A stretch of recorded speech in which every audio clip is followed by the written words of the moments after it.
Assalamualaikum warahmatullahi wabarakatuh. Nama saya Ahmad Medona Reformasi, NPM 2017 1011 5077.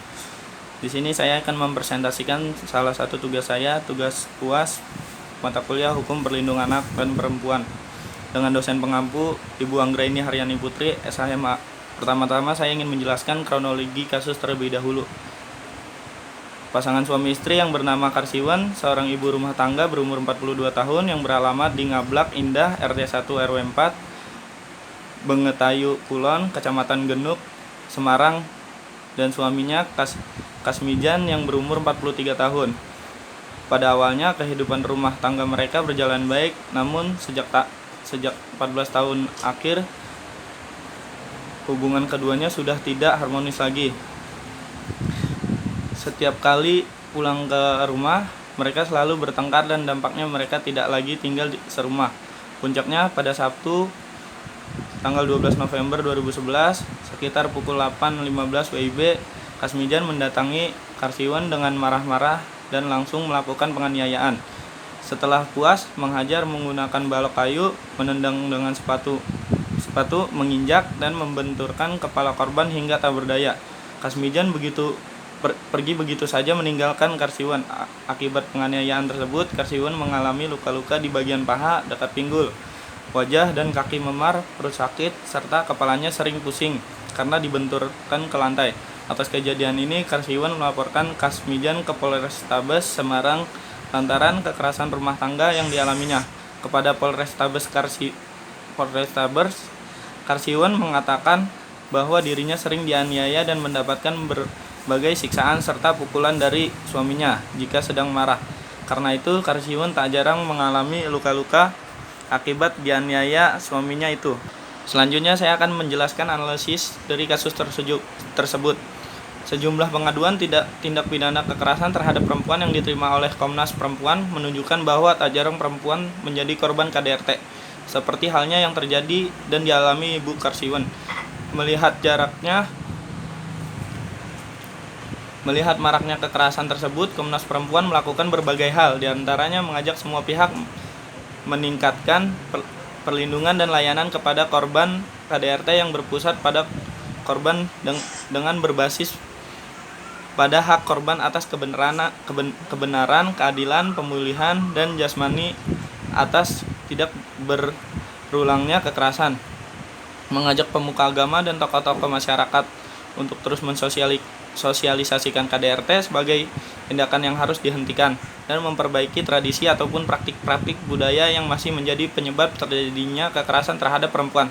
Selain itu, mendorong pemerintah dan aparat penegak hukum agar dapat mengimplementasikan UU PKDRT berdasarkan pada mandat UU nomor 7 tahun 1984 tentang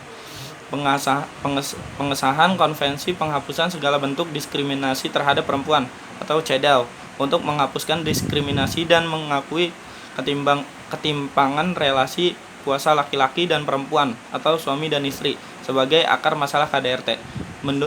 Mendorong pemerintah untuk segera melakukan review terhadap PP nomor 4 tahun 2006 tentang kerjasama pemulihan dan mengeluarkan sejumlah peraturan pelaksanaan lainnya agar UU nomor 23 tahun 2004 tentang penghapusan KDRT dapat diimplementasikan secara optimal. Perlu juga dipahami bahwa UU dan peraturan itu seharusnya bisa mendorong masyarakat untuk memahami tentang hak-hak perempuan dan hak-hak korban KDRT. Komnas Perempuan dengan independensinya dan posisinya di antara LSM, pemerintah dan masyarakat bisa menjadi penghubung dan jembatan bagi masyarakat dan pemerintah untuk mengupayakan pencegahan kekerasan terhadap perempuan, dan kalau bisa tidak hanya di tataran kebijakan nasional tapi ikut terlibat mendengar dan memfasilitasi teman-teman daerah untuk berhubungan dengan nasional. Misalnya terkait advokasi perda-perda yang diskriminatif bisa dinasionalkan oleh Komnas Perempuan untuk menjadi isu dan kepentingan nasional, di mana Komnas Perempuan bisa berhubungan dengan Depdagri, Depak, dan KPP. Selanjutnya, pemenuhan dan perlindungan terhadap hak-hak Ibu Karsiwan. Pada dasarnya, perlindungan terhadap korban kekerasan dalam rumah tangga atau yang biasa disingkat KDRT seperti yang dialami Ibu Karsiwan ini bertujuan memberikan rasa aman kepada korban, terutama pada saat memberikan keterangan pada setiap proses peradilan pidana. Selain itu, seorang korban seperti Ibu Karsiwan ini juga akan mendapatkan hak-hak tertentu seperti yang dijelaskan pada pasal 5 ayat 1 UU nomor 31 tahun 2014 tentang perubahan atas UU nomor 13 tahun 2006 tentang perlindungan saksi dan korban. Seperti diketahui, kekerasan dalam rumah tangga telah diatur dalam UU nomor 23 tahun 2004 tentang penghapusan kekerasan dalam rumah tangga telah diatur dalam UU nomor 23 tahun 2004 tentang penghapusan kekerasan dalam rumah tangga. Ketentuan UU tersebut telah mengatur sejumlah delik pidana yang dapat terjadi dalam tindakan KDRT. Dengan demikian, hal ini terkait korban dalam tindak pidana KDRT berhak memperoleh hak sebagaimana diatur dalam ketentuan pasal 5, pasal 6, dan pasal 7 dalam UU nomor 31 tahun 2014, dan tentunya berhak mendapat perlindungan dari LPSK atau Lembaga Perlindungan Saksi dan Korban. Selain itu juga dalam UU nomor 23 tahun 2004 pasal 10 dijelaskan hak-hak korban KDRT yang terdiri atas 5 macam hak, diantaranya pelindungan dari pihak keluarga, kepolisian, kejaksaan, pengadilan, advokat, lembaga sosial atau pihak lainnya, baik sementara maupun berdasarkan penetapan perintah perlindungan dari pengadilan. Pelayanan kesehatan sesuai dengan kebutuhan medis, penanganan secara khusus berkaitan dengan kerahasiaan korban, pendampingan oleh pekerja sosial dan bantuan hukum pada setiap tingkat proses pemeriksaan sesuai dengan ketentuan peraturan per-UU-an, dan pelayanan bimbingan rohani. Pada dasarnya, kita dapat berkaca dengan melihat beberapa putusan di beberapa pengadilan negeri mengenai kasus kekerasan dalam rumah tangga yang serupa dialami oleh Ibu Karsiwan. Salah satunya dalam suatu putusan hakim tidak ditemukan adanya pemberian hak-hak korban baik berupa ganti rugi atau kompensasi dalam bentuk materi kepada korban atas harm yang mereka alami. Berkaitan dengan masalah kompensasi ini, viktimologi melihat salah satu tujuan pengaturan ganti kerugian adalah mengembangkan keadilan kesejahteraan mereka yang menjadi korban, menderita mental, fisik, sosial. Pada seharusnya pelaksanaan peraturan ganti kerugian baik yang baik itu memberikan kemungkinan pada pihak korban untuk secara leluasa ikut serta menyatakan pendapatnya. Menurut Angkasa, restitusi perlu diintegrasikan ke dalam sistem peradilan pidana. Hal ini dengan mempertimbangkan bahwa restitusi merupakan lembaga pidana yang dapat memberikan manfaat bagi korban, pelaku, negara, dan masyarakat sebagai pengganti kerugian finansial, perbaikan atau pengobatan atas luka-luka fisik maupun penderitaan psikologis sebagai korban tindak pidana yang telah menimpanya. Restitusi ini akan sangat berarti utama seperti yang dialami Ibu Karsiwan karena korban tindak pidana ini cenderung menjadi korban ganda. Pertama, menjadi korban atas kekerasan yang dilakukan suaminya, dan kedua, menjadi korban ketika memasuki sistem peradilan pidana yang paradigmanya masih berorientasi terhadap pelaku. Menurut Seyss Reader, proses restitusi ada 5 cara. Pertama, model basic restitution dengan prosedur pelaku membayar kepada pengadilan dan pengadilan kemudian memberikan uang tersebut kepada korban.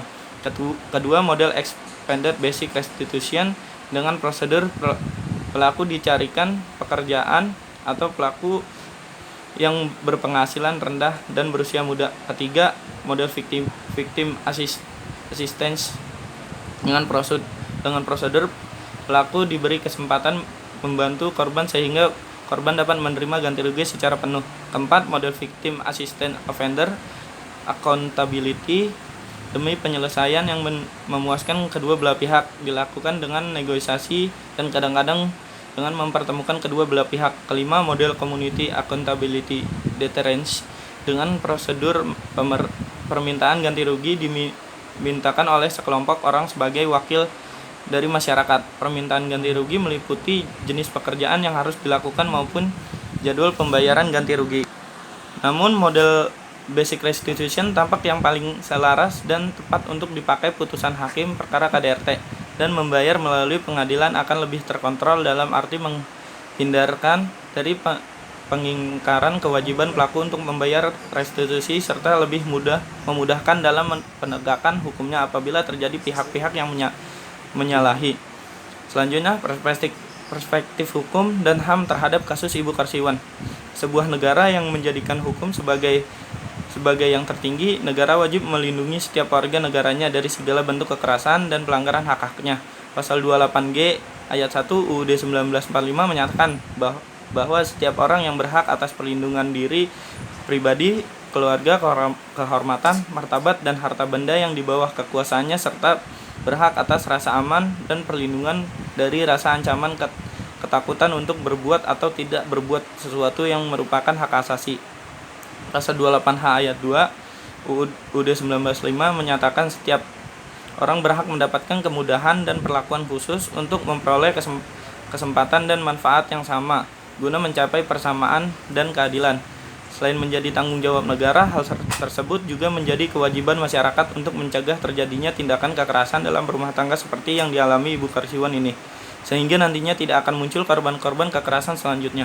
Ketentuan-ketentuan yang diberikan jaminan konstitusi terhadap hak asasi manusia ini sangat penting dan merupakan salah satu ciri pokok prinsip negara hukum, di mana sudah seharusnya negara bertanggung jawab atas perlindungan, pemajuan, penegakan, dan pemenuhan hak asasi manusia, utamanya kekerasan terhadap perempuan. Namun selain hak-hak asasi manusia, harus dipahami bahwa setiap orang memiliki kewajiban dan tanggung jawab yang juga bersifat asasi. Setiap orang dimanapun ia berada harus dijamin hak-hak dasarnya. Pada saat bersama, setiap orang dimanapun ia berada, ia wajib menjunjung tinggi hak-hak asasi orang lain sebagaimana mestinya. Kasus kekerasan terhadap Ibu Karsiwan merupakan pelanggaran terhadap hak asasi manusia dan kejahatan terhadap martabat kemanusiaan. Setidaknya ada perspektif untuk memandang tindak kekerasan dari segi pemahamannya. Pertama adalah perspektif yang sempit, yang merumuskan tindak kekerasan sebagai suatu kekerasan yang bersifat fisik, jasmaniah, belaka, sehingga pembuktiannya juga mempunyai karakteristik yang bersifat materi belaka. Perspektif kedua memandang tindak kekerasan dalam arti yang lebih luas, mencakup tidak hanya kekerasan fisik, tetapi juga kekerasan psikologis dan ekonomis. Hal ini didasari pada pemikiran bahwa perilaku-perilaku kekerasan non-fisik mempunyai dampak yang tidak lebih kecil dibanding kekerasan fisik. Melihat kasus yang dialami Ibu Karsiwan, di mana Ibu Karsiwan mengalami luka-luka di bagian paha dekat pinggul, wajah, dan kaki memar, perut sakit, serta kepalanya sering pusing. Maka kasus yang dialaminya merupakan kasus kekerasan fisik, adalah perbuatan yang mengakibatkan rasa sakit, jatuh sakit, atau luka berat. Hal ini dari segi pemahaman perspektif sempit. Untuk menentukan adanya tindak kekerasan dalam norma hukum pidana diatur tentang kejahatan terhadap tubuh dan jiwa yang terdapat dalam buku 1 KUHP pasal 90 tentang pengertian luka berat, yaitu penyakit atau luka yang tidak dapat diharapkan akan dapat sembuh secara sempurna atau yang karenanya menimbulkan bahaya bagi jiwa. Ketidakcakapan untuk melaksanakan kegiatan jabatan atau pekerjaan secara terus-menerus, kehilangan kegunaan dari suatu panca indera, cacat, lumpuh, terganggunya akal sehat selama waktu lebih dari 4 minggu, keguguran atau matinya janin seorang wanita. Indonesia telah meratifikasi Konvensi tentang penghapusan segala bentuk diskriminasi terhadap perempuan dan mengesahkan UU Nomor 7 Tahun 1984 tentang pengesahan Konvensi Form of Discrimination Against Women atau CEDAW. Konvensi tersebut pada dasarnya mewajibkan setiap pihak negara untuk melakukan langkah-langkah yang tepat, termasuk pembuatan undang-undang dalam segi bidang menjamin perkembangan dan kemajuan perempuan. Seperti kasus yang terjadi pada Ibu Karsiwan ini, terjadi diskriminasi terhadap perempuan. Padahal sudah seharusnya seorang perempuan mendapatkan perlakuan yang adil dan sama, bahwa berkaitan dengan hak-hak perempuan dan memperoleh perlindungan dari tindak kekerasan rumah tangga ini dapat dilihat di pasal 45, pasal 50, dan pasal 51 ayat 1 UU HAM. Sekian presentasi tentang tugas saya pada kali ini. Mohon maaf jika banyak kesalahan atau salah-salah kata. Kurang lebihnya mohon maaf. Wassalamualaikum warahmatullahi wabarakatuh. Waalaikumsalam.